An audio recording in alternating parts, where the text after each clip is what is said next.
é o texto que vamos meditar brevemente nesta manhã, dando continuidade aos sermões de Jesus. Nós estamos estudando os sermões de Cristo. Esse é o primeiro sermão, conhecido como Sermão do Monte, que vai do capítulo 5 até o capítulo 7 de Mateus. E temos visto agora a série de ensinos de Jesus sobre determinados assuntos. Ele vai trabalhar alguns mandamentos. O sexto mandamento foi semana passada, quando tratou do não matarás, é o sexto mandamento da lei moral de Deus, a lei que está lá nos 10 mandamentos, descrito no Antigo Testamento, em Êxodo 20 e também Deuteronômio 5, a repetição da lei. Aí aqui agora vai tratar do adultério, e junto com o adultério vai tratar também da questão do divórcio. E ele disse assim: ouviste o que foi dito, não adulterarás. Eu, porém, vos digo, qualquer que olhar para uma mulher com intenção impura, no coração já adulterou com ela. Se o teu olho direito te faz tropeçar, arranca-o e lança-o de ti, pois te convém que se perca um dos teus membros e não seja todo o teu corpo lançado no inferno. E se a tua mão direita te faz tropeçar, corta-a e lança-a de ti, pois se convém que se perca um dos teus membros e não vá todo o teu corpo para o inferno. Também foi dito, aquele que repudiar sua mulher, dê-lhe carta de divórcio. Eu, porém, vos digo, qualquer que repudiar sua mulher, exceto em caso de relações sexuais ilícitas, a expõe a tornar-se adúltera, e aquele que casar com a repudiada comete adultério. Então, esta foi a maneira de Jesus ensinar a respeito do divórcio, a respeito do adultério. Ele cita a lei. A lei diz, vocês ouviram o que foi dito, não adulterarás. Esse é o 7º mandamento da lei de Deus. E a gente sabe que esse é um dos mandamentos mais quebrados, pelos homens, pelas pessoas, de um modo geral. Quebra-se muito esse mandamento. Na verdade, os mandamentos eles são quebrados constantemente. Até Jesus disse, olha, não adianta, porque os fariseus ficavam naquela luta de dizer que eles cumpriam a lei, que achavam que por meio do cumprimento da lei iam ser salvos. E aí Jesus, olha, se você errar tropeçar num só item da lei, é culpado de tudo. Então, todas as vezes que os homens tentam por si mesmos, achar que podem andar perfeitamente aqui na terra, pós-queda, vai ser frustrado, não vai conseguir, porque a lei ela aponta para uma condição que nos leva a reconhecermos que somos pecadores. Lembrem que a lei ela diz assim, olha, todo salário do pecado é a morte, a lei aponta para isso, a lei ela condena. Por isso que a gente precisa da graça, por isso que a gente precisa de Cristo, por isso que a gente precisa do amor de Deus por nós, senão nós já estamos condenados, já nascemos na iniquidade, em pecado nos concedeu, minha mãe já devia Davi lá no Salmo 51. Então, com essa natureza caída e pecaminosa, está aqui Jesus diante de homens pecadores que estavam ali ouvindo ele, e diante de todos nós que também aqui reconhecidamente somos pecadores, ele vem e fala, olhe, vocês ouviram o que foi dito, os profetas disseram, está escrito na lei, não adulterarás. E aí Jesus começa a ampliar ou interpretar profundamente esta lei. Porque na época lá do judeu, o que configurava o adultério? Se fosse pego, o homem com outra mulher, um homem casado com outra mulher. E só nessa condição era configurado o adultério. Então, as intenções do coração, aquilo que não era visível, a olho nu, para a lei, para os judeus lá, não contavam. Então, eles certamente pecavam por pensamentos, como todo mundo sabe, que a gente tem essa condição de pecar por pensamento, palavras e ações. Para o judeu, a lei, segundo ele, literalmente falando, só era adultério se fosse pego em adultério. Ou seja, se houvesse realmente testemunha de que foi pego alguém em adultério, ali sim aplicava-se a lei e era condenado à morte até. Só que aí Jesus vem e dá uma abrangência ainda maior e mais profunda e interpreta esse mandamento. Ele diz assim: eu, porém, vos digo. Agora é um ensino de Jesus. O que é que Jesus vai dizer agora? Qualquer que olhar para uma mulher com intenção impura no coração, já adulterou com ela. O que é que Jesus está dizendo, irmãos? Que o problema do pecado humano vai muito mais além do exterior, está exatamente no coração. E esse ensino, irmãos, ele já é abrangente aqui nas Escrituras. Em outro momento, Jesus vai mostrar a mesma coisa e dizer isso. Olha, o que contamina um homem? O que sai do coração. Não é, né, o que sai da boca, não é o que entra pela boca, né? Mas o que sai, ou seja, é o que vem do coração. Então, o problema todo da natureza humana é o coração. Por exemplo, a questão do divórcio, que a gente vai ver mais adiante. Quando Moisés deu a carta, liberou da carta de divórcio, ele disse o quê? Por causa de quê? Qual era a razão do divórcio? Dureza de coração. Está vendo? É o coração. O problema todo está no coração. E onde se fabrica as intenções, onde se planeja as coisas, onde se vê. Então, Jesus está dizendo, olha, já olhou para uma mulher na intenção impura, no coração, já adulterou. Para Deus, os seres humanos, veja como a coisa vai muito mais além do que a gente imagina. Para o judeu religioso, só é adultério se for pego. Se a gente desejar a mulher do outro, não é não. Para o judeu, Jesus vem e diz, pois, se você já olhar com a intenção, quebra lá o 10º mandamento, né? O que é que o 10º mandamento diz? Não cobiçarás a mulher do teu próximo, está vendo? Então, se alguém ficar desejando a mulher do próximo, já é pecado, já quebra o 10º mandamento. Então, Jesus vai dizer, olha, se já olhou para uma pessoa que não é a sua esposa, é outra mulher, já adulterou. Já quebrou o mandamento. O 7º mandamento foi quebrado. E aí, o que é que Jesus manda fazer quando há esse pecado? Ele manda ter uma atitude radical. E que a gente vai aprender que não é literalmente o que Jesus está dizendo aqui. Quando ele diz assim, olha, se o teu olho, porque ele diz, olha, se você olhou com a mulher em intenção impura, arranca ele. Ele está dizendo, se o teu olho direito te faz tropeçar, arranca-o e lança-o de ti, pois te convém que se perca um dos teus membros e não seja todo o teu corpo lançado no inferno. Será que Jesus está dizendo literalmente para a gente fazer isso? Não. O que ele está dizendo aqui é, porque arrancar um olho é uma atitude o quê? Trágica, não é? É uma atitude trágica, você perder um órgão do corpo. Então, quando ele diz assim, olha, arranca esse olho, se ele faz você tropeçar, se esse olhar seu é para você, e está lhe causando um dano, um pecado, tira ele, ou seja, desvia o teu olhar. Evita as situações que podem fazê-lo pecar. É a mesma coisa dele dizer assim, foge da tentação. Se você percebe que está sendo tentado, se alguém, uma mulher adúltera, uma mulher que gosta de insinuar-se para você, e você tem fraqueza nessa área, fuja disso. Evita todo e qualquer meio que vai lhe levar a esse pecado, essa queda.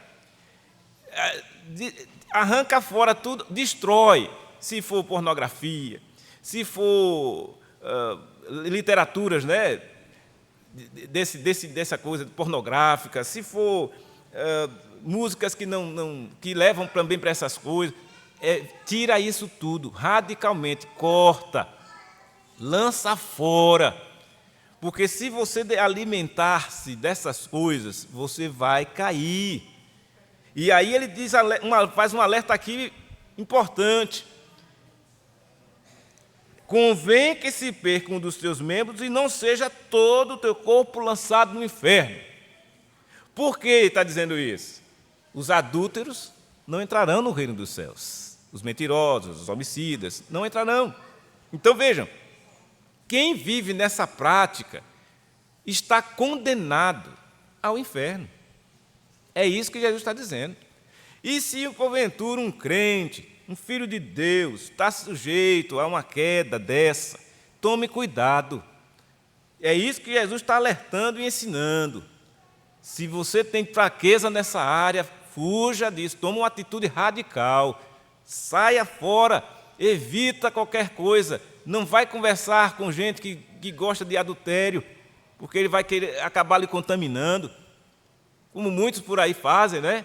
Os homens adúlteros, eles começam a bater no peito e se vangloriar, porque saiu com tantas e tantas mulheres, fazem a sua sofrer em casa e começam a sair com outras mulheres na rua. E eles fazem isso e gostam disso e se vangloriam disso. No entanto, o fim de quem assim vive é o inferno.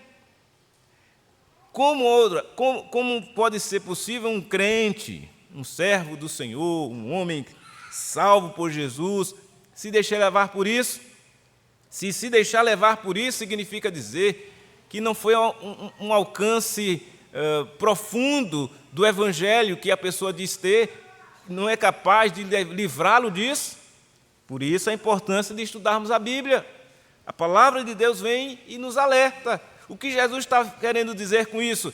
Olha, a lei diz que você não deve adulterar, diretamente. Eu ainda digo a você, nem olhe para uma pessoa com má intenção no seu coração, porque assim você já está pecando. E se você fizer isto e andar assim, o seu corpo será lançado no inferno, a sua alma será lançada no inferno. Portanto, haja radicalmente, fuja destas coisas. Ele aí ainda abrange para a mão, o tocar, né? O olho é só o ver, já é um dano. E a mão? Se a mão direita faz tropeçar você, se você for lá e tocar a pessoa, tomar a pessoa para si, para cometer o ato do adultério, ele diz, também corta e lança de ti, convém que se percam dos teus membros e não vá todo o teu corpo para o inferno. Evita o contato, evita ceder à sedução da mulher adúltera, porque senão você vai causar um dano espiritual muito grande para a sua vida. É importante que tenhamos esse entendimento claro nas Escrituras. É certo que muitos lutam contra isso e devem continuar lutando, se for o caso, porque você tem que colocar na balança. Jesus está nos advertindo a evitar estas coisas, a ter uma atitude radical. Do contrário, vai parar no inferno. E não vai ser culpa de ninguém, a não ser de você mesmo, porque o alerta está dado, a advertência está feita. Jesus está ensinando, ele está ensinando aqueles homens lá, está ensinando a nós hoje aqui, de que a nossa atitude com relação a estas coisas deve ser de fidelidade para com Deus e para com a nossa esposa, no caso dos homens casados. E se for solteiro também, não deve andar assim, à torta e à direita, procurando um e outra, fazendo coisas erradas, fornicando por aí afora. Também não. Os pecados sexuais estão todos condenados aqui nesse 7º mandamento de não adulterarás.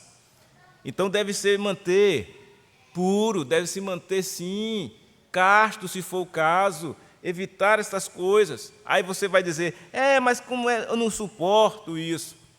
Se você não suporta, então faça a coisa direito. Consiga uma pessoa que esteja ao seu lado, você do lado dela. Olhe os princípios da palavra no que diz respeito à relação entre marido e mulher, como deve ser, para que assim não haja a tendência de entregar-se ao pecado do adultério. Nunca cobice os dos outros, mas viva com a sua e cultive o seu lar. Nem a mulher mesmo também provoque muitas vezes o marido a isso, mas que ela seja sábia, como diz a palavra de Deus, para que edifique a sua casa. E aí ele vai agora dizer, também foi dito, aquele que repudiar sua mulher dê-lhe carta de divórcio, está lá na lei de Moisés. Jesus vai dizer, eu porém vos digo, que qualquer que repudiar a sua mulher, exceto em caso de relações sexuais ilícitas, ou seja, se a mulher o trair, ele pode repudiar, pode dizer, olha, eu não quero mais você porque você me traiu. Se ele fizer isso sem ser por esta razão, ele está expondo a mulher a tornar-se adúltera, porque a mulher repudiada vai ficar aí né, sofrendo as consequências desse repúdio, mas alguém pode vir e querer casar com ela, com essa repudiada. E aí diz a Bíblia que quem fizer isso vai cometer adultério. Então o homem tem que zelar pela sua mulher, pela sua esposa. É claro que quando acontece algo dessa natureza, do homem repudiar a sua mulher, ela não é culpada disso, né? A culpa é dele. A mulher é inocente nesse caso. Se ela foi repudiada sem ter uma razão para isso, que seria o caso de relações sexuais ilícitas. Em caso disso, se ela realmente se relacionou ilicitamente com alguém, o traiu, ele deve dar carta de divórcio, não deve fazer como muitos fazem, tirar a vida da pessoa, né, e partir para a violência. Não, repudia-se, olha, vai para lá, não quero mais, se traiu. Isso, embora ele esteja falando desta maneira do homem para com a mulher, mas o fato é que a lei ela tem as duas vertentes, tanto para o homem quanto para a mulher. De ambas as formas, a lei está valendo. Porque às vezes pode acontecer também, né, de o marido trair a mulher e aí, por conta disso, ela o repudia. Não, eu não quero mais, você me traiu, né? Então, está no direito que ela tem disso. Inclusive, lá em Corinto, a gente vai ver a orientação que Paulo vai dar.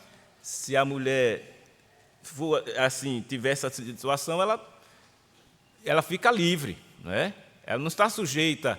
Aí agora, o que é que eu vou fazer da minha vida? Porque o homem me traiu, eu não tenho mais, não tenho condições de conviver com ele. Qual deve ser a postura, né? Aí, sendo a mulher crente, a Bíblia orienta, por exemplo. Vamos dar um exemplo aqui. Um casal que eram casados e ambos não eram crentes. Aí, no meio do caminho da vida, da estrada, a mulher é alcançada pela graça e salva. O marido continua descrente. E o marido é adúltero, é ímpio, né? Repudia a mulher. Mas a mulher se converteu. E aí, o que acontece agora? Ela fica livre, numa situação de divórcio, dele abandoná-la, repudiá-la, porque ele, continuando ímpio, a esposa crente, ela fica livre. Ela foi liberta da condenação por Cristo, né? Foi salva por Jesus, dos seus pecados, mas o marido continua em pecado. E agora, como é que fica essa relação? Aí Corinto vai dar toda a orientação. Ele vai dizer assim, olha, a mulher crente, ela santifica a sua casa. Se o marido, que não é crente, consentir em morar com ela, permaneça, não separe. A Bíblia orienta assim.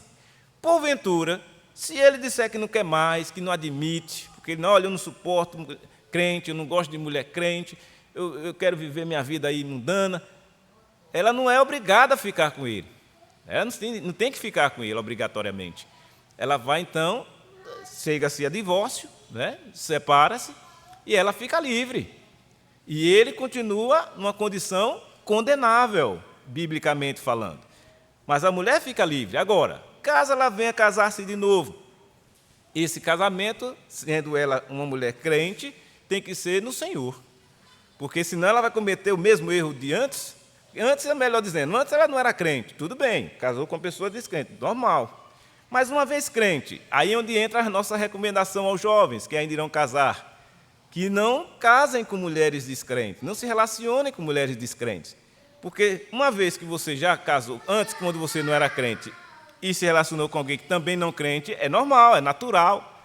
E aí vocês seguem, né, na mesma condição. Uma vez alcançado pela graça, se casou no tempo antes da pessoa não ser crente e você também não, e você se converte, você não vai abandonar a pessoa por conta disso. Tem um exemplo disso, meus pais foram assim, né? Meus pais casaram, eles eram católicos, né? Quando eles casaram na igreja romana, e logo depois, anos depois, meu pai converteu-se, ou foi convertido, mas minha mãe não. E minha mãe passou anos e anos sem ser convertida.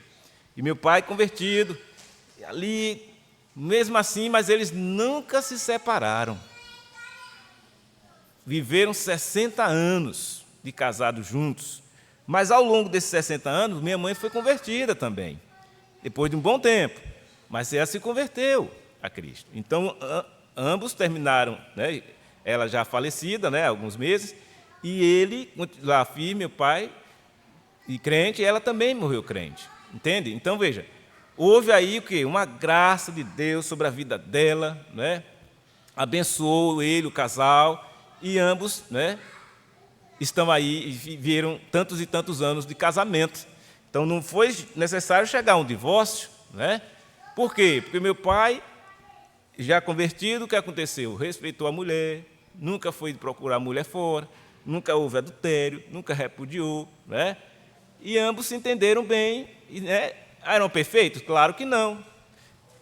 Ser humano já está dizendo tudo, né? Eram perfeitos, tinham seus defeitos, claro, mas ficaram juntos ali por todos os anos que o Senhor concedeu a eles de casados. Então, veja, não precisou um dano como este, um adultério, não precisou passar por um divórcio, mas esses são casos, né?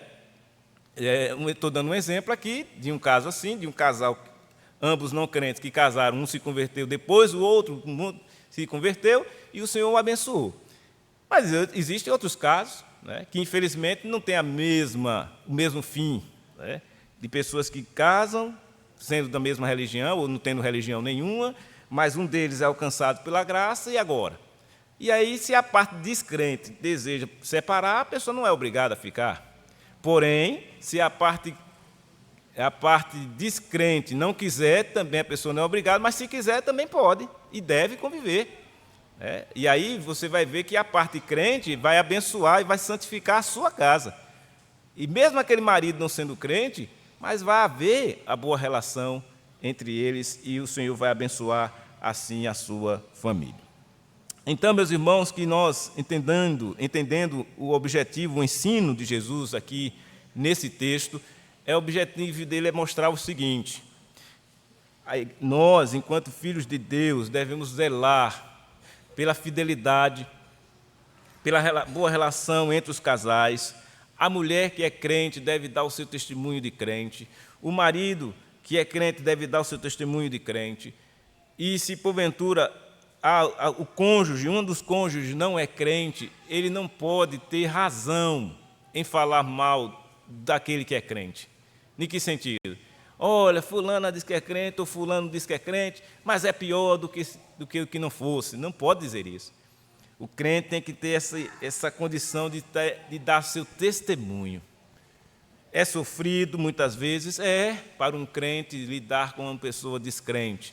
É sofrido, mas a pessoa, o crente, pode e deve dar o seu testemunho, porque assim você vai glorificar a Deus através daquilo que o Senhor estará a fazer na sua vida. Então, zelemos por um bom relacionamento fiel entre os casais, oremos para que Deus continue abençoando as famílias e os casais, e que assim a fidelidade seja presente no coração e na vida de cada um, nas famílias que compõem assim a igreja do Senhor, e que Deus nos livre, né, de termos levados a situações como esta, porque Ele está nos alertando aqui.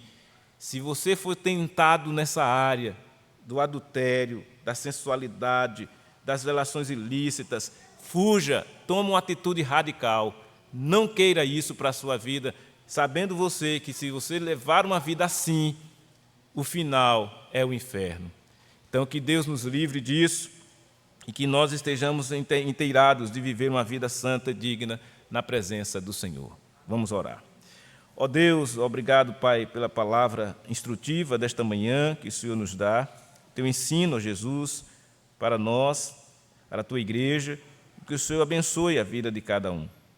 E que esse assunto, que certamente, ó Deus, é profundo, tem muitas ramificações que podem ser trazidas e repensadas e pensadas e estudadas, mas que o que foi dito nesta manhã seja suficiente, ó Deus, para a instrução da tua igreja, entendendo que o Senhor tem um propósito em tudo aquilo que tem a nos ensinar através da tua palavra. É o que eu peço e agradeço, no nome santo de Jesus. Amém. Irmãos, as crianças, se quiserem, podem já se